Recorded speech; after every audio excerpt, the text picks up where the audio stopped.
قرآن کریم محفوظ۔ بسم اللہ الرحمن الرحیم۔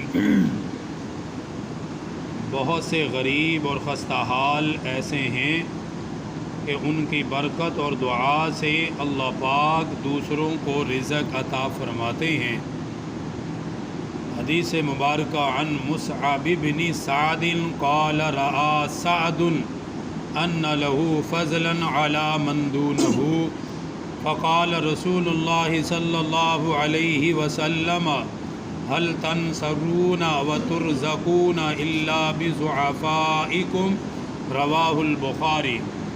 حضرت مصعب بن سعد رضی اللہ تعالی عنہ سے روایت ہے، فرماتے کہ میرے والد حضرت سعد رضی اللہ تعالی عنہ کو اللہ سبحانہ و تعالی نے جو خاص صلاحیتیں بخشی تھی، مثلاً شجاعت، سخاوت، فہم و فراست وغیرہ، ان کی وجہ سے ان کا کچھ خیال تھا کہ جو غریب اور کمزور قسم کے مسلمان ان چیزوں میں ان سے کمتر ہیں، وہ ان کے مقابلے میں فضیلت اور برتری رکھتے ہیں۔ ان کا یہ خیال تھا حضرت سعد کا کہ میں دوسرے لوگوں سے زیادہ فضیلت رکھتا ہوں۔ پس رسول اللہ صلی اللہ علیہ وسلم نے ان کے اس خیال اور حال کی اصلاح کے لیے فرمایا کہ اللہ تعالیٰ کی طرف سے تم لوگوں کو جو مدد ملتی ہے اور تم کو جو نعمتیں ملتی ہیں، وہ تمہاری صلاحیتوں اور قابلیتوں کی بنیاد پر نہیں ملتی، بلکہ تم میں جو بیچارے کمزور اور خستہ حال ہیں، ان کی برکت اور ان کی دعاؤں سے اللہ پاک تمہیں یہ نعمتیں عطا فرماتے ہیں۔ حضرت سعد رضی اللہ تعالی عنہ کا جو خیال تھا، چونکہ اس کی بنیاد ایک قسم کی تکبر پر تھی، اس لیے ان کی اصلاح اور علاج کے لیے حضور صلی اللہ علیہ وسلم نے ان کو بتلایا کہ تم جن مسکینوں کو اپنے سے کمتر اور اپنے آپ کو ان سے برتر سمجھتے ہو، یاد رکھو انہی کی طفیل سے اور ان کی دعاؤں سے تمہارے پاس وہ کچھ ہے جس کی وجہ سے تم اپنے آپ کو برتر اور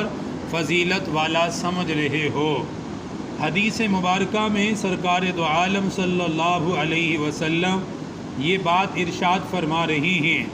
کہ اللہ سبحانہ و تعالی امیر لوگوں کو جو مال اکثر طور پر دیتے ہیں، ان کو جو کچھ اللہ پاک عطا کرتے ہیں، اس میں غرباء کی دعائیں بھی شامل ہوتی ہیں۔ دیکھیں، کسی غریب آدمی کو ایک لقمہ بھی کھلا دیا تو وہ اس کو دعا دیتا ہے، کسی کو ایک گھونٹ پانی پلا دیا تو اس کو دعا دیتا ہے۔ آپ نے فرمایا غریب اور مسکین جن کو تم کھلاتے ہو یا جن کو تم پلاتے ہو یا جن کی تم مدد کرتے ہو، ان کو کمتر نہ سمجھا کرو، بلکہ یہ سمجھا کرو کہ ان کی دعاؤں سے اللہ پاک تمہیں خوشحالی عطا فرماتے ہیں، ان کی دعاؤں سے اللہ پاک تمہیں برکت عطا کرتے ہیں۔ تو اس لیے غریب آدمی کے ساتھ کوئی تعاون کرنا، اس کی خدمت کرنا،